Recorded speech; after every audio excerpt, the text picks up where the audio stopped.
Hi, everybody. Stefan, Molyneux, Freedomain. Hope you're doing well. Here with Candace Owens. She is the spokeswoman and communications director for Turning Point USA, a nonprofit organization with the mission to identify, educate, train, and organize students to promote the principles of fiscal responsibility, free markets, and limited government, thus putting her in direct Cossack-like opposition to the leftist narrative going on in university.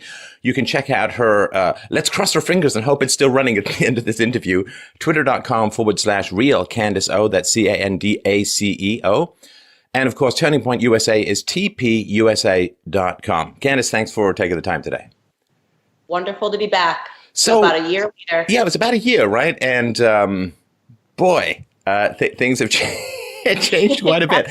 So for those who don't know, the arc is you did this great video about coming out as a conservative, playing your parents and so on, which was just hilarious. We'll put a link to it below.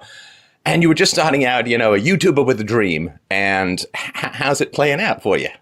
It's been much crazier than I could have ever anticipated. I'm so grateful and humbled by the experience. I wanted to start making YouTube videos. I guess the mission for me was just to inject a different conversation into the Black community, which was desperately needed. Well, and I think you've done no small part in really helping to move that needle, which is fantastic. So let's start with that video that you made and the view of, and I hate to say anything as monolithic as the Black community, like it's just one blob. It's like saying Europe. But the view of conservatism among Blacks has really changed over the last year. You certainly had something to do with that. So where did it start and where do you think it's changing to now? You know, I think it would actually be a fair critique if you said that it was monolithic, because it was.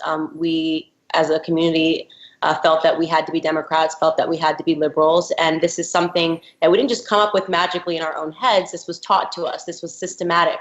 We learned this in the school system, which was the first vertical that I talk about. We learned this because of the breakdown of the Black family, which started taking place in the 1960s. And when the parents are separated, when the single motherhood rate jumps from 25% to 71% in the Black community, and you remove the structure from the home, people that grow up in those communities tend to look at the media and culture to tell them what's right and what's wrong. And that was a huge vertical that I wanted to attack. I knew that it had to be done through culture, through the media, because that's where our attention span was held. People like Beyonce and Jay-Z became the idols for what we should think. And of course, they were out there projecting liberal ideas and saying that they were with her. So it was definitely going to be an uphill battle, but I saw a very clear way in which it could be done if somebody believed in my crazy idea that it could be done. And of course, Charlie Kirk did. So I was very fortunate in that way. Well, and this reversal of the roles of the major parties has been really effectively done, you know, to the point where everyone thinks now that the Republicans were the slave owners and the Republicans were the KKK mongers and the Republicans drove like Jim Crow and segregation and so on. It really is. It's a 1984 style rewriting of history that, of course, leads people down a particular path that I don't think is good for them at all. Correct. That's exactly correct. So we had to attack all those verticals. So education system is what Turning Point USA was doing, right? They were storming college campuses with conservative ideas, capturing these moments to see how crazy and out of touch liberals really had become and how violent they had become, so that people can sort of see a different version. Because I think in people's minds, they think liberals are peaceful and that they're about freedom and diversity. And something that Charlie always says is that college campuses want people to look different but think the same. And that's very true. And they were not welcoming of diverse thought. And for me, I knew that if we could take back culture and media, and what I mean by that is that a lot of the conservatives that came before me were very serious, and that's okay. I mean, the Dr. Thomas Sowell, brilliant man who I read every single night, Dr. Ben Carson, Dr. Condoleezza Rice, right? They had all the right ideas, but in the manner that they were communicating, it wasn't working because that isn't the way that the Black community communicates, if you will. So in going onto the YouTube platform and doing these sort of flash in the pan videos that were short and witty and funny and making fun of liberals, making it sort of like a quick Saturday Night Live skit of something that's going on, that was very strategic on my part. And I knew that that would be something that would grasp their attention, it would be quick enough that it would hold their attention, and it would leave them feeling like they wanted to be, whether they hated me or loved me, they wanted to be a part of the action. In the beginning, it was a lot of hate, and now we've sort of turned the corner, so that's good. No, that's true. I love those guys too, but there is old school to the point where it becomes a little bit of snooze, school. And you do need a little bit of flash and pizzazz to get people's attention these days. As the attention span shrinks, like I do 12-minute videos and people are like, well, this could be cut way down. It's like, it's only 12 minutes to explain a complex idea. It's really not that big. It's not that long. And the funny thing is, too, of course, according to leftist narrative, you should be enormously praised for bringing diversity to the Black community. You're breaking up a monolith of thought. So. And I'm a woman. I'm at the top of the progressive stack in terms of people that they say that they want to promote. But of course, we know that that's dishonest. We see in the treatment of Sarah Sanders and the treatment of Ivanka Trump that they don't want women to be strong. They want women to project the ideas that they want projected. And if you go against the pack, which I've done numerous times, the second thing that I'm really passionate about, which is in all of the DNA of all my videos, aside from the Black community, is destroying this feminism. It's not feminism. We'll have time to get to feminism in just a moment. Yeah. But so when you opened up this poll, was it 36% Black approval of Trump now? That's gotta feel pretty good. You have no idea. I mean, I was like skipping that day. There was nothing that anybody could have said to me, especially because I took so much criticism. Oh, Candace is making it up. And I was saying to Charlie, this is real. We were observing it on the ground, observing it in the movement, in the comments on my social media. It went from people hating me, calling me Uncle Tom, calling me a coon, to almost this ideological civil war that was taking place, where Black people would be defending me and Black people would be fighting and fighting one another, which to me is what I always wanted. Because if they're fighting ideologically, that means they're not agreeing, which means that we've broken the monolith. Okay, it's okay to disagree with me. It wasn't okay that we were sort of walking like bots and just all agreeing and all in step. So to see these people arguing, that sounds insane, but there's no harm that comes from having an ideological debate.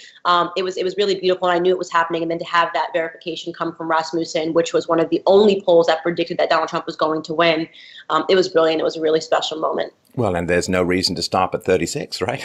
we just we're going to keep going up.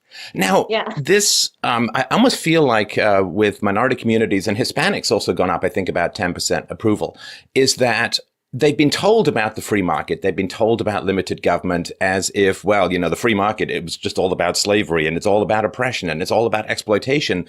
But then when someone comes in like Trump, who has some genuine free market principles, and it's like, wow, I have a job, I have pride, I have reason to get out of bed in the morning that makes me feel good. It's like people are getting, no, it's not just in the Black and Hispanic community, they're getting like an empirical demonstration of the free market and what it can do for you. That's exactly correct. The empirical demonstration was the only way that it was going to happen. So the only way that you can override programming is with experience, right? So if I read a bunch of articles that says Stefan Molyneux is a racist, he's a sexist and all of this stuff, and then I go and I actually see you and I spend time with you, there's really nothing that can be written about you afterwards that I will believe, because I had an actual experience. So recreating those experiences is what we've been trying to do, right? Getting people in front of different ideas, getting them to come to the event because maybe they thought they wanted to boycott us, and then they hear what we say and they go, okay, that wasn't as crazy as I was expecting based off all of these articles that I was reading. I think a lot of these students expect us to descend on campus and say white power, white nationalism, and then we get there and we're like, hey, free markets is a great solution to poverty, and here's how, and here's the actual history of socialism that nobody's telling you about. And do you remember Mao, and do you remember Fidel Castro, and do you remember Stalin, and here's how many people died under those regimes, and presenting them with just knowledge and facts, and they go, okay, now why is it that the media wanted me to believe that this person was a white supremacist, right? That questioning, planting those seeds of doubt is what it's all about, and that's what we do, I think, tremendously effectively. Well, it's wild to have a right of reply that sometimes feels almost bigger than the media itself. Like I went to do this New Zealand, Australia talk with Lauren Southern, and it was called the most appalling things. And yet the interviews that we just kind of filmed on a cell phone are doing 20 to 30 times the views of the actual hit pieces. And that's a pretty wild thing, to be able to sidestep the people who were lying about you and speak directly to the world. Never happened before, like on the history of the planet. And that is, I mean, even a couple of years ago, I think it would have been tough to hit that ratio. But man, the amount of skepticism out there for the mainstream narrative is huge and growing. Correct. And and as you mentioned, that's due to social media. And that's why now they're attacking the social media platforms. We saw this with them banning the Alex Jones channel. We saw this with Facebook had me in jail for 7 days. Twitter, I had an instant ban that got reversed because people created a firestorm. but they're starting to understand that is sort of the flaw in their programming, right? So they can lie and they can lie, but if people are able to get around the lies by creating their own platforms, then they have what they identify as a problem, and they're going to try to stomp it out. It's going to be to their own detriment, though. Like banning people like Gavin McInnes off of platforms, it's not going to help them. It's going to be an equal and opposite effect, in my opinion. Well, it's such a tragic thing. I welcome competition in this sphere because I know that competition is going to make me better. It's going to make you better. I like having that kind of challenge. So for me, it's like the mainstream media. It's like, like the end of Raging Bull when the guy's kind of fat and tanked out and it's like, I'm going to go back in the ring. And you're facing someone in their prime who's been working out really hard. And it's like, well, you're going to lose. But what you could do is you could take that as a sign to get back and get in the gym, start training, eat better. And they could become more honest. They could become more truthful. They could become less horrible, but they're just not really taking. It's like, oh, well, I can't beat this boxer, so I'm just going to put something in his coffee to make him groggy. Right. But for them, it's not about competition. It's not about the challenge. It's about power. It's way bigger than that, right? They're not interested in, they're not upset because Candace Owens has a bigger platform or Candace Owens gets more views than Brian Stelter or Jake Tapper. They're upset because they're losing power. The media is there to ensure that we vote a certain way, right? To make sure that we support certain candidates in office and certain people and certain narratives in government, right? And if we destruct that and the media is no longer able to control that portion of the way that we think, that's what they're fighting with right now. That's what they're upset about right now. It has nothing to do with competition between me and Jake Tapper. Their network is about control and power, and they're seeing that disrupted in a major way right now. Oh man, and I think as a propaganda arm for the leftists as a whole, I think that kind of power is really addictive. It's one of the great things that Christianity says is all great things are susceptible to corruption by the lust for power, and that I think has really happened with the media. And I think the tech companies are getting infected with that lust for power and lust for control as well. And I don't think they're doing a very good job of fighting back against it so far. They really have to be sheep herded into doing the right thing. Right, exactly. I do hold a candle out for Twitter. I had a conversation. I know it seems insane, but I did have a conversation with Jack a while back. He's good friends with Kanye West. And they are doing a lot that they're not publicizing on the back end of talking to a lot of conservative speakers that you'd be shocked and trying to have. And you can sort of see it seems like Facebook and YouTube are in lockstep and Spotify and and Apple. But Twitter's always sort of been this anomaly. And of course, because that's sort of the platform that conservatives, Twitter, in a weird way, needs conservatism, right? Who are the biggest people on Twitter? You got Donald Trump, you got Kanye West, and these people are conservative thinkers. So there's a weird relationship between us and Twitter. And I think what I try to remember is that these companies are big. It's not about one person. So if you go to San Francisco, where all of these companies are based, and you're hiring people around the San Francisco area, you've got an entire company that are filled with blue hair, green hair, crazy leftists. And if they're the people that get to decide who gets banned or who gets to strike, and they're the people that are watching what happens on the platform, it's certainly not Jack Dorsey, right? Jack Dorsey's job is not to sit there and say, Candace tweeted this, it goes away. They give off that power. I think it's a bigger job than we like to think to sort of reverse a lot of that stuff. Hopeful. I could be wrong, but I'm holding a candle out for Jack Dorsey. Jack, if you're watching this and you prove me wrong, I'm going to be very upset. No, listen, I mean, Jack is, he's identified the problem. He's admitted the bias. He didn't ban Alex Jones. And so, the props to the guy. I mean, we definitely want to throw our support behind people who are trying to wrangle this beast. And as you're right, they're inheriting all of the program bots from the leftist schools and have to deal with that. And you can't have like some giant deprogramming session, during orientation. You kind of have to work with the people you have. And a lot of people you have, especially if you get them through university, they've been kind of programmed. So I have a lot of sympathy for the people who've been programmed that way. Let me tell you a little funny story, though, just if you indulge me for a sec. So when we were in, I think it was Adelaide, we were getting ready to do the speech, and there were the protesters outside. And it was just fine, protesters, great. Lauren went out to chat with them. I went out, but they'd already left by that point. But anyway, it was raining, and it really was getting sad because, being leftist, they hadn't prepared for anything. So they didn't have any umbrellas, right? And they're standing out there, like the blue eye dye is like kind of running down like a melting raccoon. They got the blue hair rinse kind of going down their foreheads in the rain and so on. We felt so bad for them. We're like, let's bring them some umbrellas. We prepared, even though we're indoors, we prepared, and so we brought them out some umbrellas. And they were, of course, completely stunned because naturally they expected us to attack them with an umbrella because that's the kind of world that they live in. Anyway, so we gave them their umbrellas and then they took them.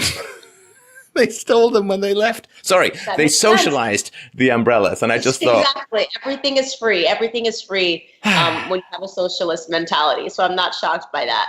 But they do have a look, that's for sure. And especially the gang Antifa. They're very easy to identify. They hate society so much they want no part in it. So they don't shower. They've got, they look like, the trolls from the 90s. They used to have the straight up green or pink. It's like you spin your pencil and they poof it up, right? Yes. And it's insane. And it's very interesting though to understand that they are organized. Right? Who's behind it? That's the question that I keep asking is who's behind it? Because what Charlie and I saw that day when we were in the cafe and we got chased out by Antifa, that was a well-funded, coordinated effort. We went from sitting down and having Antifa members that were diagonal from us and 4 of them eating breakfast to having 25 of them at our window on a Monday morning at 8 a.m. So they sound a bat signal. It's not like these people had jobs, right? You can't just go, hey, I'll be right back. I have to go, get into my Antifa gear and protest someone eating breakfast. This has to be their job, right? So that is something that I think we're going to be seeing more coming out about because it definitely is a well-funded operation going on there. They don't look personally very well organized. And like their lives seem very chaotic and messy, and hygiene is not a priority. Teeth care doesn't seem to be big on. So it's got to be some outside force that's organizing these people. And that's kind of funny too. I was thinking this morning how the media thinks I'm such a terrible person. They knew I was going to have a white supremacist on this show at some point. They just didn't think that it would be this kind of look. So let's talk a little bit about, for those who don't know that story. So you and Charlie are having breakfast and you just get surrounded, chased out. And they're screaming, and it is really shrill and annoying. Shrieking is not an argument. Blowing a whistle is not an argument. Chanting is not an argument. That's got to be kind of surreal. Yeah, it was surreal. So for the story goes, we just went to breakfast. I picked the cafe. It was totally my fault. I was like, oh, there's this good cafe around the corner. And when we walked in, there were 4 people that were unshowered, unkempt, and Charlie was like, they're in Antifa because he recognized the decal, and they just started sneering. They recognized him first. And they recognized both of us, and they were looking back at the table, but we completely underestimated them. We just thought, okay, they're in Antifa. Sorry to interrupt, but don't you hate the idea that you walk in and you see some people and it's like, well, we're going to have to leave now. We're going to have to go. So, don't you hate that? Like, you just can't go and have a damn breakfast? That's what we were thinking. We're practical. The last thing we thought is we have to leave. We just thought they're in Antifa. They're allowed to have breakfast, whether they're in this Antifa gang or not. We work for an organization called Turning Point USA. We're allowed to have breakfast regardless what they think about us. And we just went about having our breakfast. So we were shocked when 20 minutes later, we look up at our window and we see people with bullhorns and whistles. And of course, then the people in the restaurant who said nothing to us, but they looked back, suddenly were emboldened because they realized that their friends had arrived and they stood up and were like, get the F out of here, you white supremacists. And then somebody came in and it was just an absolute disaster and a mess. And it was just interesting because the police force, if you don't know about Philadelphia, Pennsylvania, it's a black city, 44% black. That's excluding other minorities, 44% black city. I always make the joke when I walk around here, I don't know if there's any white people in this city. I live here in Philadelphia. So to have an all black police force, there was only one white officer, protecting me and Charlie versus this all-white gang calling us white supremacists and calling the police force race traitors. It really shows you just the madness, the absolute madness on the left. And ultimately, fundamentally, they're racists, right? They can't believe that black people don't agree and think the way that they think that we ought to think. That's racism at the end of the day. And you're using these tactics that they used in the 1950s. You got a bullhorn in my ear because they're not interested in dialogue, Stefan. They're interested in having one of us react, right? Because when you put a bullhorn to someone's ear, human instinct does override you. You see, there's a point in the video where I'm like, get that thing out of my face, right? That was like really trying to keep it together here. And that's what they want. They want you to punch them in the face so they can say, I got punched in the face by a white supremacist who happens to be a black woman.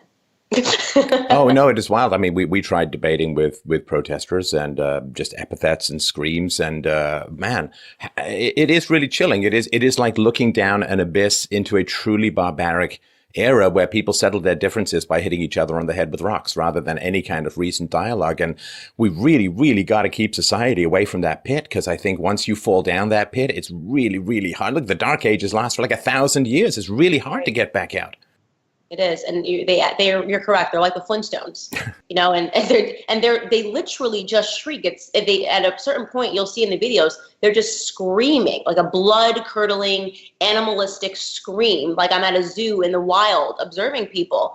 And we were looking at each other like, wow, this has really gotten insane. And it's because conservatives aren't allowed to eat breakfast in Philadelphia, because we hold conservative principles, because we actually love our country. We support the police force. We don't believe in anarchy. And I don't believe in, I hate when people say reverse racism against white people, right? Because that's what we're seeing tremendously on the rise in this country. And that was the point of me demonstrating that via the Sarah Jeong tweets, is that we've gotten to a point where people think that somehow it's virtuous to be racist towards white people, and that somehow it's virtuous to acknowledge that an entire race of people are victims. I don't want to be a victim, right? I'm not your puppy that needs rescuing, right? I'm very proud of my family history. I'm aware of what my family went through, and I think that there's no value in being a victim long term. Well, okay, so I mean, that's a very, very important point, and it's something that I've talked about on this show. But I mean, I can certainly look at blacks throughout American history and say, oh, absolutely victimhood, for sure. Exclusion from the political process, slavery, Jim Crow. I get all of that. But here's the problem, is that if you correctly identify people in the past as victims, the question is, does that harden into a permanent narrative? Is there flexibility in allowing people to break out of that? Because once you're invested, and there's a lot of political capital invested in black victimhood, can you then allow for that to change over time? Is there a time where it's permissible to say, I reject the victim role. I, live in a country with great opportunities. The blacks population in America is the wealthiest black population in the world. There is a free market, and there is a lot of support certainly in the white community for blacks doing well and getting better and so on. Is there a time where the victim narrative becomes not something that's historically accurate, but something that limits your future enormously? Yeah, of course, that's exactly what it's about. Currently, it's about limiting our future enormously. I always say I want to be a victor, not a victim, because when they strap you into the idea of being a victim, there quite literally is no value. You start going backwards at a certain point. And what I've been trying to demonstrate to people is look at the statistics. Black people economically in this country, in terms of our jobs and the job rate growth, we were doing better during the Jim Crow era than we're doing now. That's insane, right? And I tell them this, these are numbers. You can't dispute this. Explain to me how this happened, because we allow them to convince us that we're victims and therefore we deserve handouts. But of course, the handouts are meant to hurt us, right? You give us welfare and you give us food stamps, and these things over time have rotted our communities. Because the way the welfare system works in America, of course, is, okay, we'll give you $400 to go towards your rent. And because you have a job that pays you $8.25. But if you ever make more than $8.75, we're going to take away the $400. So there's no incentive for them to ever make more money, because they're afraid of losing the no money that the government is giving them. And this is what's happened in our communities. And I go out and I speak about that, and I try to get them to understand that, LBJ, Lyndon B. Johnson, this was a strategy meant to, he gave the quote, I'll have those N-words voting Democrat for the next 200 years. This was actually a strategy. I talked to them about the real history of Margaret Sanger. I was horrified in DC a couple of weeks ago going through a museum, and she's being honored. She is a known on-the-record racist who believed that she had to invoke these eugenicist strategies and start Planned Parenthood so that she could literally make sure that Black people were not reproducing, because and during that time in the progressive era, they really did believe that that genes were being murky, that that we were losing our race. The biggest novel during the progressive era was The Passing of the Great Race, a novel written by Madison Grant, and it's actually, Hitler considered it his Bible, right? And they believed that genes, that you could actually murky genes over time, so they were all about purifying it. And it wasn't just Black people, okay? It was Italians, it was people that were coming from Southeastern Europe that were all treated terribly in this country. We actually put a stop on immigration altogether from those countries because they were worried about the Czechs coming over. So people just don't know history, period. They think that Black people are special snowflakes. Irish people need not apply signs everywhere in this country. And by the way, there's an argument that could be made that wasn't even a form of racism. When Irish people came here, they actually did bring over famine in their communities, and it made people very sick.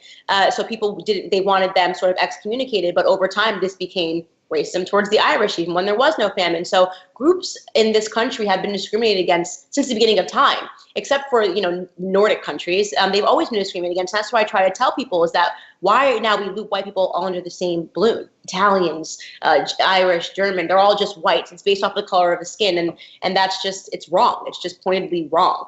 Well, and of course, there were whites historically in America, a few percentage of points of the families owned slaves. And then there are whites who've come to America recently who have nothing to do with the history, but it's all one big blob. And it's like, oh, man, come on. Guilty as charged. You're white. You know what I mean? The Japanese people, we had them in internment camps thinking about what happened because of Pearl Harbor. And afterwards, too, again, in the 1970s, Japanese people were treated terribly. Asians were treated terribly. And here also in Canada, they were treated terribly. And they're at the top of society right now. So the idea that somehow going through something means you can't get ahead it's been shown that that's not true. And the only way that people do get ahead is by not relying on government, their own communities, getting together on their own communities and fixing the problems that are in their own communities. The Black community has been solely dishonest. And that's what I pretty much say every time I have Black Lives Matter protesters, is that we've been dishonest. We don't want to look at ourselves and say, what can we fix? And it's easier to point the finger and say all white men are evil and that's why I'm here. That's wrong. We've made mistakes. We've allowed the government to keep giving us more, which was actually less. And if we don't start reversing that and realizing that we don't need the government to fix our problems, in fact, the government has handed us our problems, we're going to be in the same situation in the next 60 years and fulfill LBJ's promise. Well, wouldn't it be great if social media and voices like yours were able to cut that 200-year thing just a little bit short, because you couldn't really have anticipated. Yeah.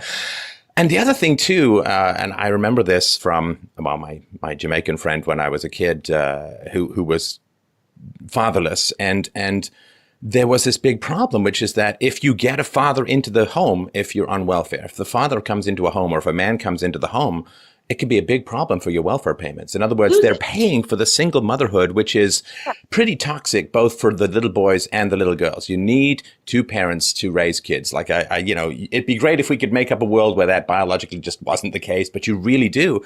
And the welfare state, by splitting the family, like, axe and wood apart, is really brutal on kids.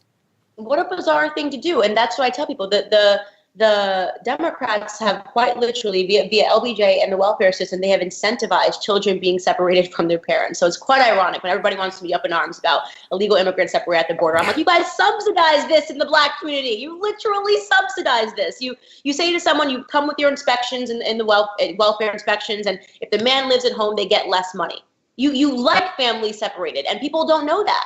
They're just not educated. And so when I'm like, you can completely miss me. People, Candace, how could you not be up in arms about the illegal immigrant issue? Because the same people that are out there shrieking about these kids that are separated at the border quite literally support subsidizing that happening in the Black community. The same people that are shrieking about children being separated at the border quite literally didn't breathe a peep about the 71 people that were shot in Chicago 2 weeks ago and the 60 people that were shot in Chicago over this past weekend.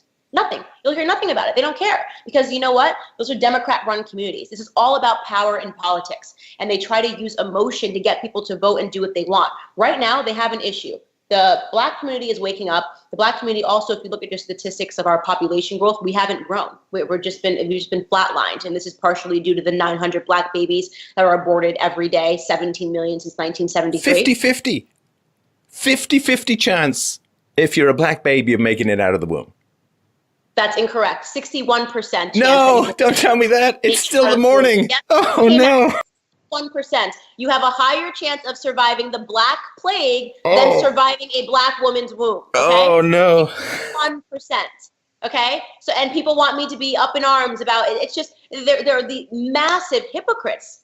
Massive hypocrites, and they've destroyed our communities. And now they're invested in the Latin community because their population growth is booming. Absolutely booming. So they represent to them a new frontier of potential voters. That's it. Well, and people are always blown away by this when I point out, say, well, the Black community, well, the slavery and blah, blah, blah. It's like, man, Black fathers under the time of slavery, there's countless stories of Black men like risking life and limb, crossing state lines just to be reunited with their families.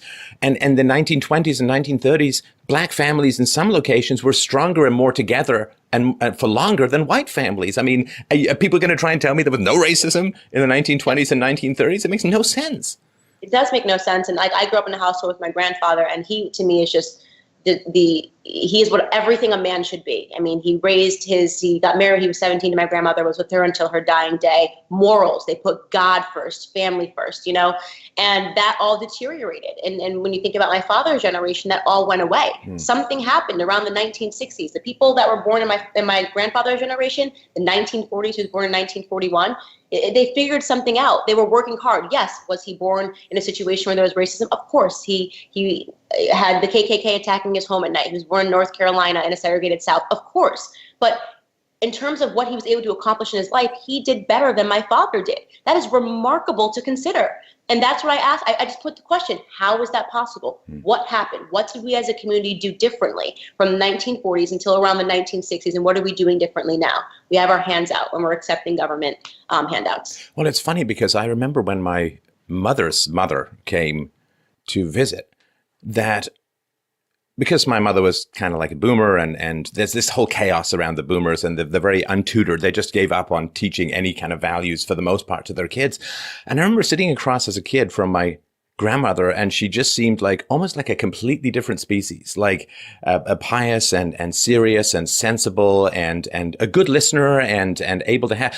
And the chaos of my mom, it was like, how could all of this change so much in one generation that you just go from all of the accumulated wisdom, which is kind of the conservative argument, right? That we've kind of painfully accumulated all this wisdom over time, and you can just detonate it in like one generation. You can just undo that entire cathedral that the West built and we had for 1,000 or 2,000 years. Boom, one generation, boom. My grandpa blames the hippies. I asked him. I was like, this is well, he's not wrong. And I said, how is this possible? And he says, oh, it was all about freedom, and you could marry as many people as you wanted, and you could smoke pot, and this was supposed to be liberating. Well, the thing that was supposed to be liberating is starting to feel a bit like bondage now, right? So I work really hard to sort of reverse all of those trends. It's, why I'm pretty vocal. I'm a non-drinker. I don't partake in any of that stuff. I talk about spiritualism and spirituality, something that Charlie, he's an evangelical Christian. For those of you that are watching, I'm talking about Charlie Kirk.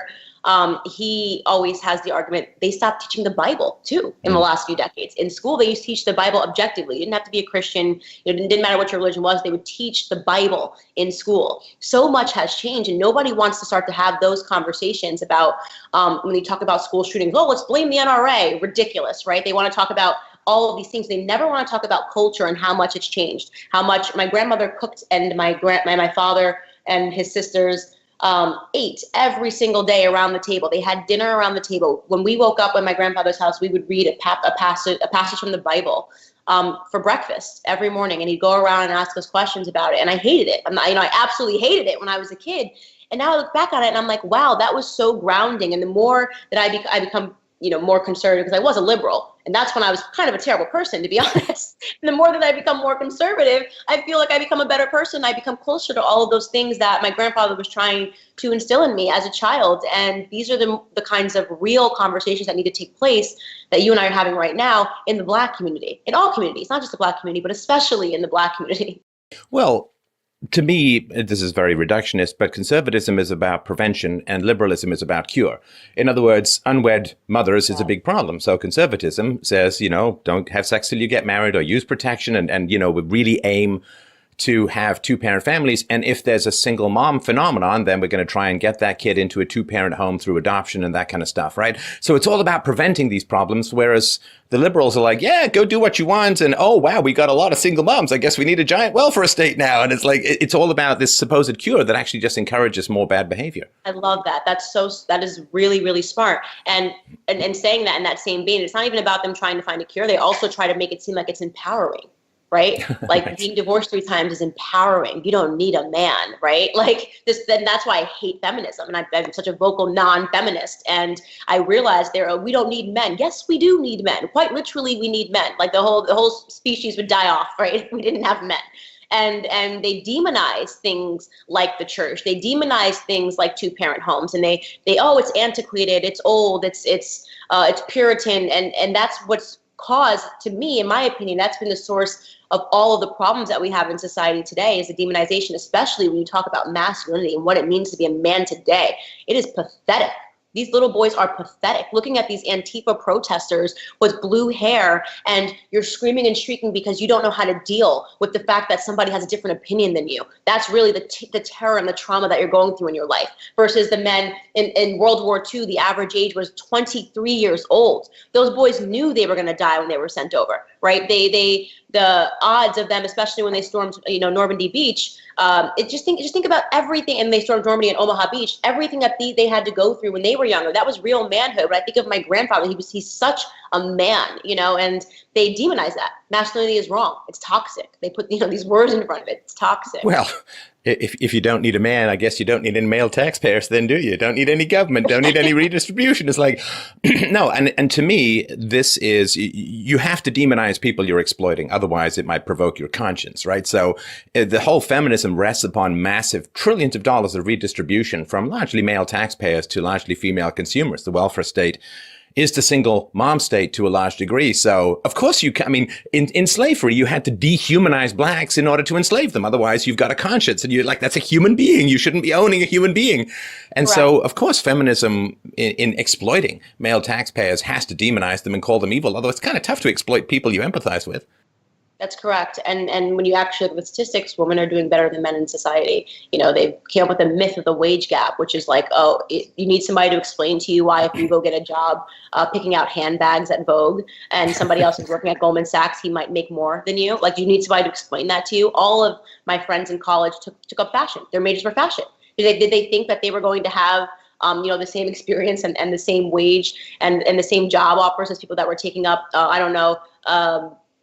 engineering or one of the sciences or one of the hard academics, and they actually believed it. They just started believing the myth. Oh, look, girls make less than men. Okay, but what are the career options? Is there something? What are the paths that you guys are taking in life? And they've also put a tremendous burden on women because women don't want to be men. That's when you really think about it, women don't want to be men. So now they're saying, part of this liberation is you get to be a man and you get to not only have the kids, but then you have to go and be a single mom and raise and have all the money in the household. It's like, that sounds terrible. That is not what I want. So I do not identify as a feminist. Well, when I was being interviewed by a TV station from New Zealand, Lauren and I were being interviewed. And we were talking about the wage gap, and the Prime Minister of New Zealand just had a baby, and she's going right back to work, right? And I said, so she can't be as good a mom then, right? And it was like, who? Is it cold in here? Or just the breeze coming in? Is there a draft of evil coming through here? And immediately this got transmogrified into, so you're saying you can't be a good mom? It's like, I didn't say that. So you can't be as good a mom. Because when you're working, you're not with your children. I mean, this is math. This is like, you can't clone yourself. You can't split yourself in two and both go and do things. Right. So if you have more of one, you have the other. And it's kind of weird. You can get this kind of equality, but it comes at the cost of your entire civilization. Because if you're going to aim for this kind of equality, birth rates drop. And when birth rates drop, quite interestingly, you kind of run out of people very quickly. And then you feel maybe you have to bring all these people in from the third world. But it's like, okay, we got more equality, but we're kind of out of people. And that's it for our civilization. That's true. That's what's going on in Europe right now. The birth rate at 1.3. They're not going to make a comeback. That'll be a Muslim majority country by 2040, probably sooner. That's 2040 is putting it nicely. I've looked at all of the stats, and it's terrifying. Their birth rate in France is 8.1 for Muslims, 1.3 for French people. They've got more mosques than churches in the south of France. They're completely giving up their culture. And listen, that's also because of the proliferation of the welfare state over there as well. And all of these ideas, this cultural Marxism that has seeped into our, via our universities, into our minds and our brains. And this is what people are advocating for. Not me. I see the world for exactly what it is. And I'm not really afraid of offending people. The world exploded when I said that I didn't support the Me Too movement. That they were like, that was a real pitchfork mentality. And it was very clear to me what that was about. Any of these movements that are rooted in victimhood are about gaining power. Right. And that's why I don't support Black Lives Matter. I don't support the Me Too movement. I don't support movements that tell people that that there's virtue in being a victim. And that means that they get to be extreme. Right. They get to, come up with these extreme circumstances, blurring the lines between rape and someone hitting on you was what was going on. And the result being taking down men. taking down people that have worked their entire lives because he paid you a compliment and maybe an off-color comment, that was problematic for me. And I'm aware that I'm sort of become the battering ram against political correctness, and people feel comfortable until things go too far. And it's going to take people that are willing to push the boundaries and that are willing to have honest dialogue and conversations about where we're at as a society and what the real threats are, despite your comfort level, right? People don't like to talk about the Muslim thing going on in the UK. People don't like to talk about the idea that there are women that have abused the Me Too movement and to, get revenge on men. But those are the real circumstances. Well, there's a funny thing that's happened, and there's this wonderful complexity around Christianity, because you have an eye for an eye and you have turn the other cheek. And Christianity, at least the Christianity that I was raised with, was pretty tough-minded, which was, here are the rules. If you break the rules, that's not good. And people aren't just going to rush in and take away all the consequences, because that's treating you like a child. Like a 3-year-old takes a packet of lifesavers from a store. You don't scream that they're a shoplifter and throw them in jail because they're 3. They're just kind of learning out, right? So you go back and you say, well, that's property, blah, blah, blah, right? So there's this funny thing that's happened where it used to be kind of insulting to have all your consequences taken away from you. Like, don't treat me like a child. I made the choice. I'll take the consequences. And that really flipped. And I guess the boomer thing, the 60s thing, maybe the hippie thing, where it's like, oh, you poor dear, you made something bad happened to you. You got pregnant out of wedlock. Well, that's okay. Here's all your free healthcare and free housing and free money. And it's like, now I understand that. Compassion is an important virtue, but man, can it ever get pathological to the point where you just don't have any standards and you're just treating everyone like children? Because if men and women get along, they tend to love each other. They tend to get married. They tend to have kids, and they really don't need the government that much. And I think that's one of the big problems. That's exactly right. And it's interesting that you bring up compassion, because I'm always trying to strike the balance between compassion and realism, right? And the problem with compassion is that too becomes a form of extremism. And what I mean by that is that there are certain people that think that they're due compassion, right? Which means they're allowed to be terrible people and you can't comment on what they say or do because they've suffered something in the past, right? So one of the main arguments that people were saying to me when I said I don't support the Me Too movement, well, I was raped, therefore this is what I think about it, and how could you? That's not an argument, right? There's no conversation that is above intellectual discussion. There's literally no topic that is above intellectual debate, no matter what you go through. It's like saying, if you said I don't support Black Lives Matter, and I say, well, I am a Black person whose cousin got gunned down by a police officer, therefore you must shut up, right? So they try to one-up each other with what they've been through in the past, which means that I'm allowed to speak now and you must be silenced. And that's the dangers of a lot of these movements and these people. It tells people that there's virtue in being a victim, and the virtue is now that you get to have the loudest voice in the room, and you can do no wrong. And that is a fallacy. The idea that believing that somebody can do no wrong because they've suffered something in the past, when in reality, when terrible things happen to people, for a while, at least I know for me, when I went through something in high school, I became a terrible person.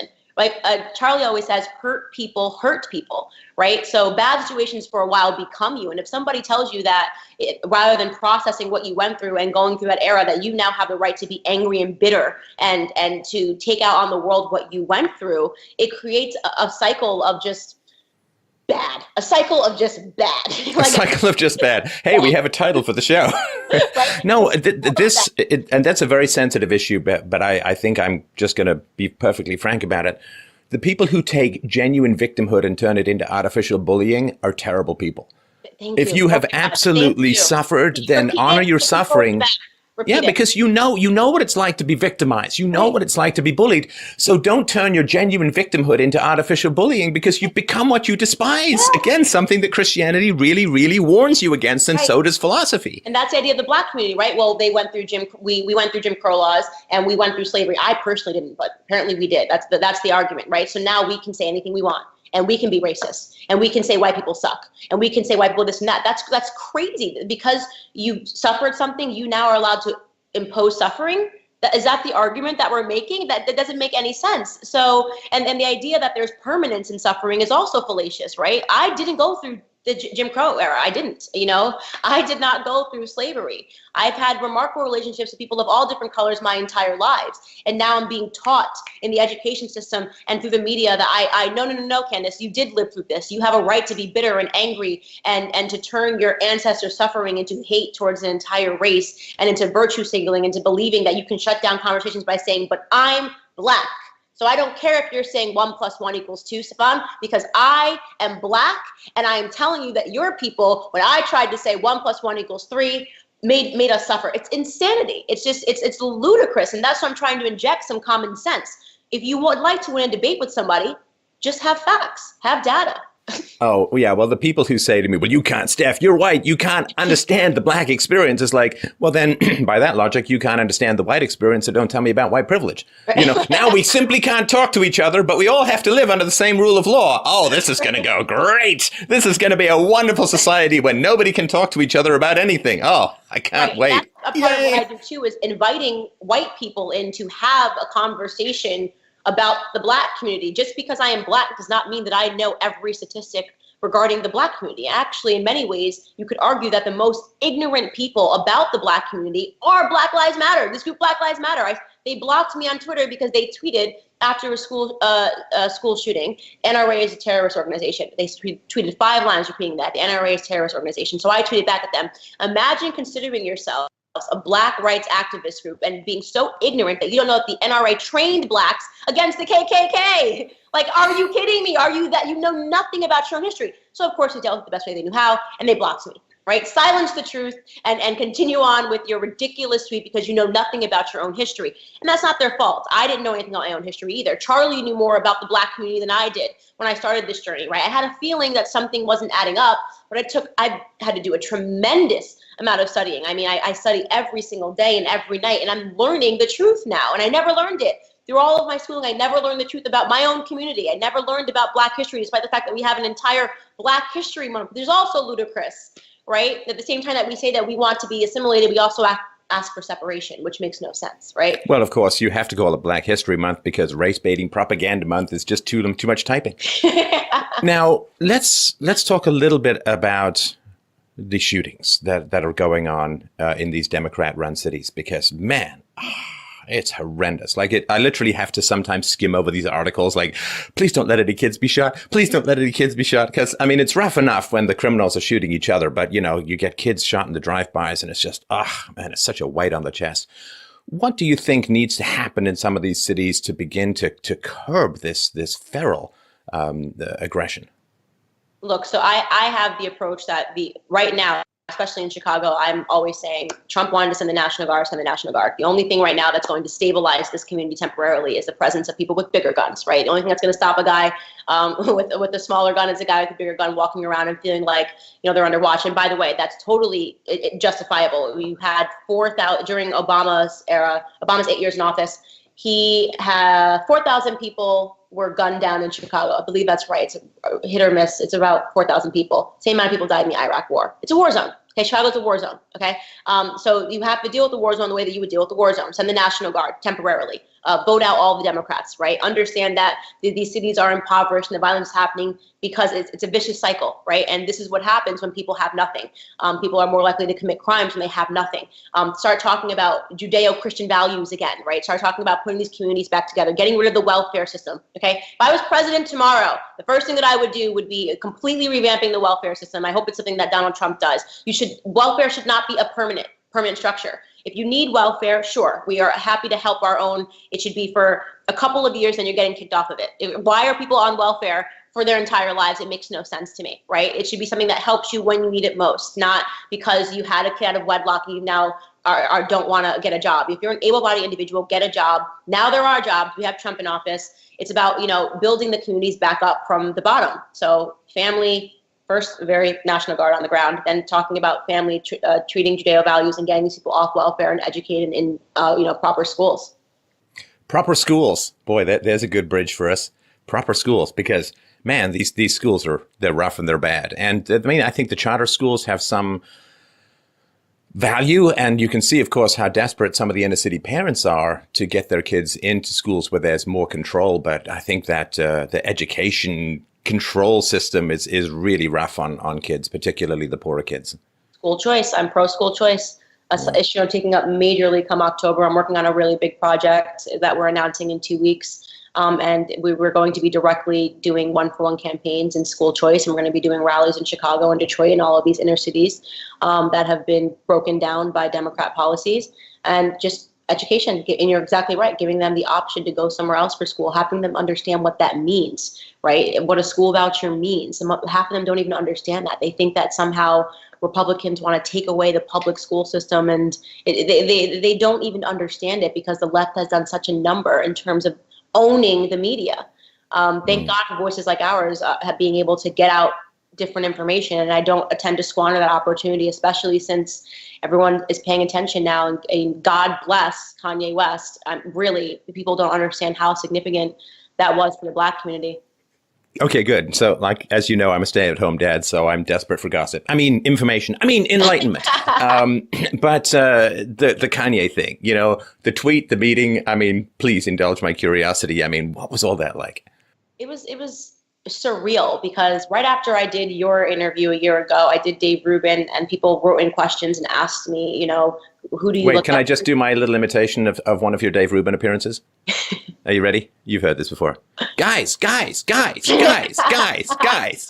do that for about another 20 minutes, but I won't do the whole thing now because, you know, time's important. Not that one. Not that one. I know. But they had asked me who I looked up to, and I said the only person I look up to is Kanye West, and I felt in my soul that there was no way he could be a Democrat because he's all about freedom, the ability to think and for yourself, not based off of your skin color. And lo and behold, I meet Charlie. I make Charlie download all of Kanye West's music. I told him it's like the most freeing sound he'll ever hear. And 3 months later, he tweets me, and he found me someone on his team. He had actually seen more videos of mine than I had realized, and I guess he had been watching them, and then randomly tweeted, "I love the way Candace Owens thinks," and subsequently broke the internet because they understood that. They understood what was happening there. That was culture. The left had a stranglehold on culture. Kanye West is at the top of culture. Kim Kardashian is at the top of culture. Love her or hate her, this girl can sell a chapstick. She could sit here right now and say, "I like this chapstick," and it would sell out in 2 minutes. She can. She can also raise awareness about the Armenian genocide and other very powerful things as well. So yeah, it's more than chapstick for sure. That's correct. So for them to defect, if you will, for Kanye West to defect, they knew exactly what was wrong. I mean, you saw how swift Twitter ran the headline, Kanye West supports alt-right. I'm like, alt-right? It's the most insane thing I've ever heard in my entire life. The blogs, I mean, they went nuts. And the response wasn't because Kanye, he didn't even say what he liked about what I thought. That was before he put on the MAGA hat, right? He didn't even say what he liked. He could have liked the fact that I go to Chipotle all the time. You know, he didn't No. Come on. The tweet was genius because, and you know this, right? But just for the audience, the tweet was genius because it's not, I like what she says about this. I like her conclusion about this. I like the way she thinks. Because thinking is a process, which is why people who are ideological can never change their mind because they're wed to conclusions rather than process. Science is a process. Medicine is a process. Thinking is the process. I like the way she thinks, not I like a particular conclusion. That raises curiosity rather than having people coalesce around a particular conclusion. But they all did. They did coalesce. Of course they have to, but I mean, for smart people, it's right. Okay, exactly. And it was brilliant, and it opened up the dialogue in a way, and he doubled down on it. And I knew he would because he's Kanye West. You don't tell Kanye West you're not allowed to like something. The left is ridiculous. They thought they were going to bully him. You know, they've tried that before. They've done it many times to him. He's like a cat when it comes to the lives that he's had and suffered and the deaths that he suffered in the media. And he's been all about, he really has been sort of the battering ram against political correctness way before Donald Trump was. Kanye West was being killed for telling the truth. You know, Taylor Swift really didn't deserve that award. Nobody ever wants to tell the truth about that, but it was ridiculous that she won the award. By the way, Candace, I do hear that some women can be gold diggers. This may come as a shock to you, but it could happen. It's true. It's true. Of course it's true. They can be. Some men are shallow and only into appearance, and some women can be gold diggers. I hear that's true. True, exactly. And some people and some women do use their sex to get ahead, by the way. No, that's not possible. They're all angels and victims. Exactly. I've seen it firsthand when I worked in private equity. So the idea that every woman is a victim is a whole other separate conversation. But for him to do this tweet, it changed everything. And then he, we went out there. And did you see it directly or did someone tell you? You know, Nigel Farage's assistant sent me a screenshot Well, that was my next guess, of course. Right, I know, and I looked at it, and I thought he was joking because I had just gone to dinner with them like 2 weeks prior. I told him that I really loved Kanye West, and I was like, "Is this like British humor?" Like, I thought it was fake. If so, it's very cruel, very cruel humor. Yeah, exactly. So I was like, "This is weird," and then I saw it and instantly started crying, obviously, because I knew how much it meant. I knew what it meant to the Black community. I knew that this was going to open the floodgates, and people were going to actually, because they were all going to come find me and see my videos. And once they saw the videos, they were going to form their own conclusions, regardless of what the media was saying about me. And they did. And the amount of people that said, "Hey, I found you on TMZ. Initially, I thought this about you. I saw you with Kanye West, and you changed my mind. You changed my heart." It's been such a beautiful thing. And Kanye and I keep in touch. We talk often, and he's serious about this. This is something that he's passionate about. And I was really upset, by the way. I don't know if you agree with this, but I hate that within our community of thinkers, before they understand something, so many people just wrote articles, "Kanye's crazy, conservatives need to ignore him." And I was like so angry because I thought to myself, wow, are we really going to shoot ourselves in the foot because you're uncomfortable with hip hop and culture and you don't understand? I mean, just say, "Hey, I don't really get this, but this could be good." You know, you don't understand what culture means to the Black community. I get that. You think that it shouldn't come from the Black community, it shouldn't come from a hip hop artist. I get that. But it had to, it had to come from the culture and the media, because that is where all of our eggs are. That is the basket that we place the most of our eggs in at this moment in time. Well, I mean, if I had to choose one person to be a gateway drug to diversity of thought to the Black community, I would choose Kanye West. Like there's not even a second, not even a close second. Thank you. Right. So that's been something that I've observed. We critique the left a lot, but I can critique things on the right as well. Is that there is this, I guess you could say, a small circle of people that have these Puritan conservative ideas, which is like, whoa, if we teach things, it should be done in Dr. Thomas Sowell way and the Dr. Ben Carson way, and they don't realize that the battle is we're fighting a cultural war. And a cultural war is culture. It's not, these people are not, I'm not going to say, "Hey, you should read this Thomas Sowell novel. It'll transform the way you think." They're not going to do that. We have to meet people where they're at. And hopefully once we are able to destroy the idea that they should be listening to Hollywood or the media, if you meet them where they're at and you give them a different sampling of what the media can be, then perhaps from then on, they'll never place that many eggs in that basket, Well, it also really bothered me how, I mean, Kanye has a big personality, of course, right? I mean, you don't get to be that big with a normal-sized human personality. But the idea that somehow the antics are the person is kind of silly. Of course, you can sit down and have a conversation just like you and I. I mean, he's famous, but he's not a different species or anything like that. And mistaking this sort of public persona or the extravagant aspects. I mean, I'll do anything to keep people's attention. I mean, I turn myself into half a cartoon character to keep people's attention for important stuff.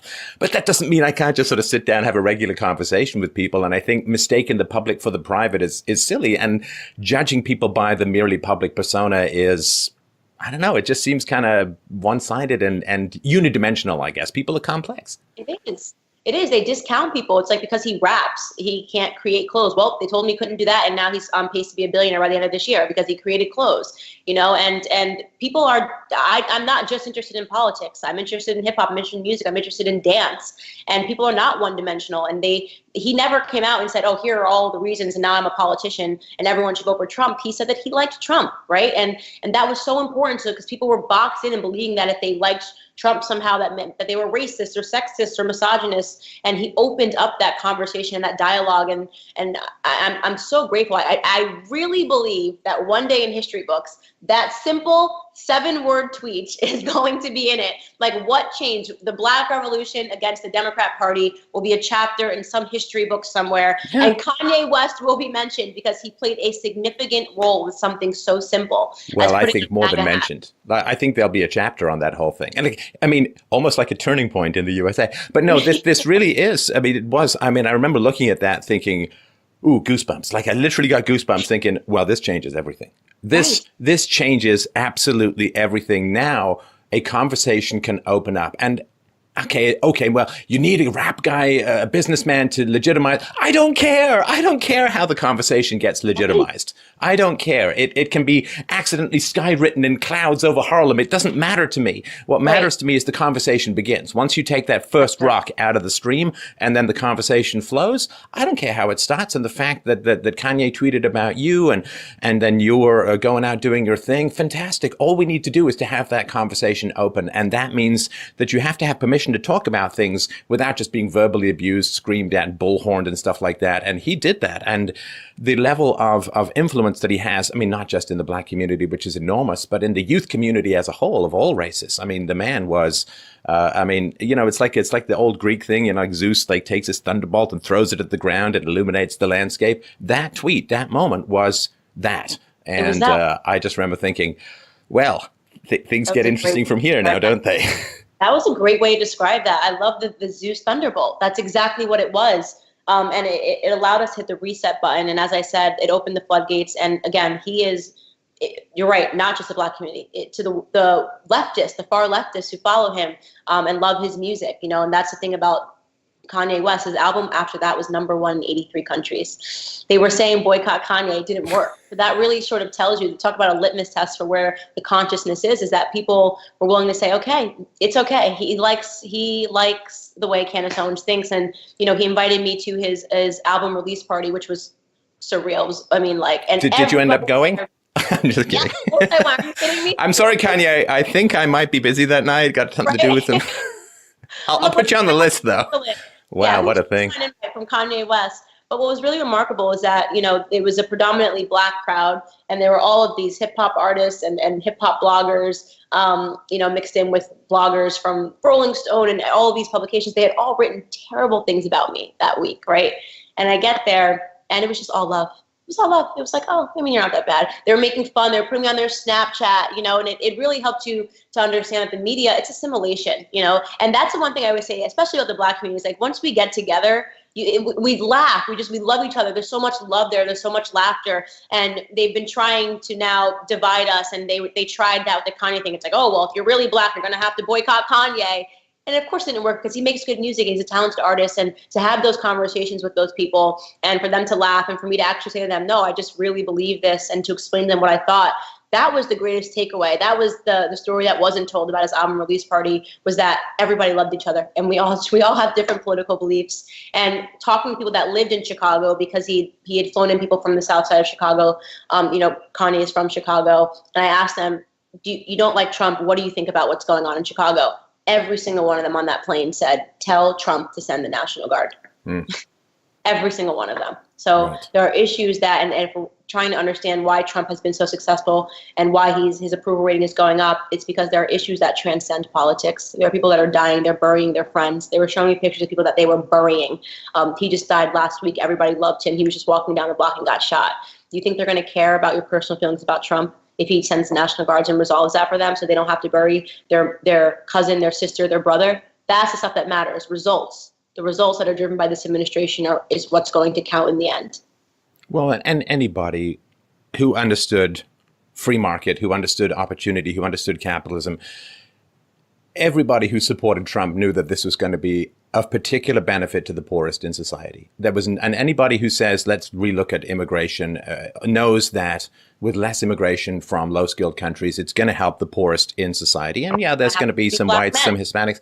And so to me, everybody who was against Trump either didn't understand the free market, in which case, what are you talking about? What are you doing? It's still a free market country. Or they kind of like the fact that the poorest in society were beholden to the leftist. And that, to me, discredits people immediately. Now, let's talk about what's going on for you coming up over the next little while. I assume master of time, space, and dimension, traveling to France. But what are you going to be working on over the next little while that people should be looking out for?